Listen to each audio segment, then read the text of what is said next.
On this channel, $1 Million Made Easy, we love to run numbers for people. And I recently found this from Fidelity, what goals you should have at certain ages. For example, by age 30, you should have one times your annual salary. So if you're making 60,000, that'd be 60,000 here. So your goal would be 60,000. But we want to look at somebody that's age 35. I made a previous video at age 30. I want to do this at age 35. Say you're age 35. According to Fidelity recommendations, and you're making 60,000 a year, your goal by the age 35, you should have $120,000. And then as we go down through here, these are gonna increase by 3% a year, just accounting for inflation. So you're not gonna be making 60,000 all the way through by the time you're 67. You'll be making more like 150,000 by the time you're 67, 32 years from now. So we're gonna go ahead and run the numbers and see where you might be if you just use the S&P 500. According to Fidelity's numbers, you should have 10 times your annual salary, and 32 years from now, you should be making like 150,000. So you should be coming up with about 1.545 for a goal 32 years from now. So let's go ahead and run the numbers. I'm going to actually just not even do that. Let's say you haven't quite reached this. You're not quite 120. Let's just do 100,000. Let's say you got 100,000 saved up. Just to show you what we can do on this channel, run all kinds of different numbers.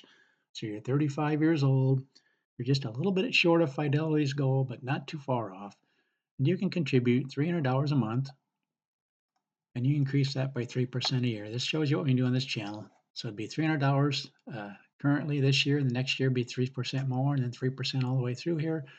And we're going to run the numbers for every single year uh, using the returns for the S&P 500 for the last 100 years, which includes the depression years. And what we do on this channel is simply project ahead what similar returns might do for you in the future, and the resulting numbers are simply a possible range of what may happen in the future. So we've got this 35-year-old who wants to try to reach this goal of Fidelity's 10 times his annual salary. So we're going to go ahead and update this and see how many times the last 100 years you would have reached the goal of $1.5 million, which is what we saw right here. The goal, 10 times your annual salary at age 67 to be 1.5 million or so on. Again, these are estimates. You don't know. This just shows you how much you might have in salary by the time you're 67. So let's go ahead and look at the results here for the last 100 years. We're going to be looking at the 32-year column because he's 35, and we're going to be looking at the 67 at age 67. So you would have put in 289,000 given these numbers, and in the worst case scenario in the last 100 years, you'd have 2.866 million. How does that compare to 10 times your annual salary?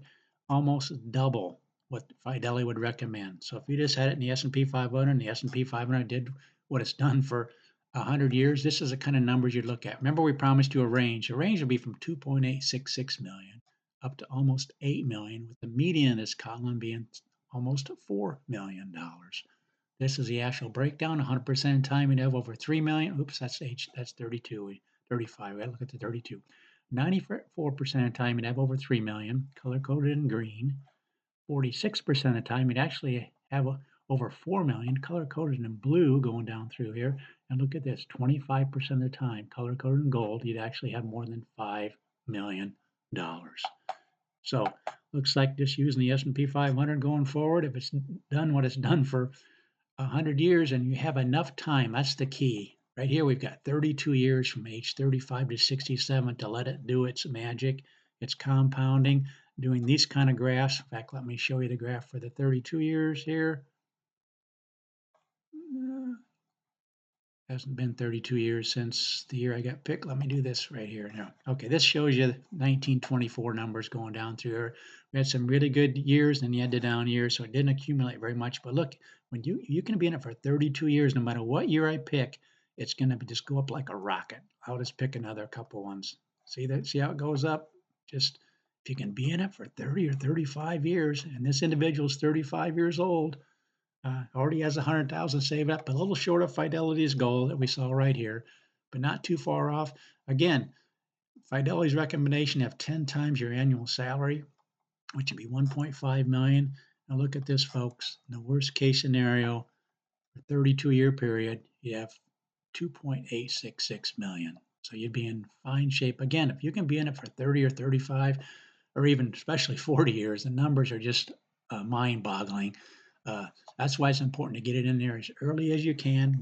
Try to start reaching these goals as soon as you can, preferably even by age 30, have 1 time your salary. But we're starting somebody age 35, and the recommendation we have 2 times your annual salary, which would be 120,000. I just went down, say you didn't quite have that much, yeah, 100,000. But that's what we do on this channel. We run numbers for people. We just love doing it. If you want me to run your numbers, get me your beginning balance, your monthly contribution. You want to increase that each year, and how long you want me to run it for. It's best if we have at least 25. I really like it when I see 30, 35, and 40-year periods because that's when compounding really takes off.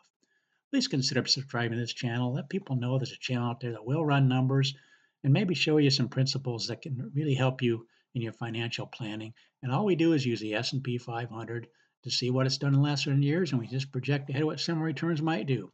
But thanks for watching.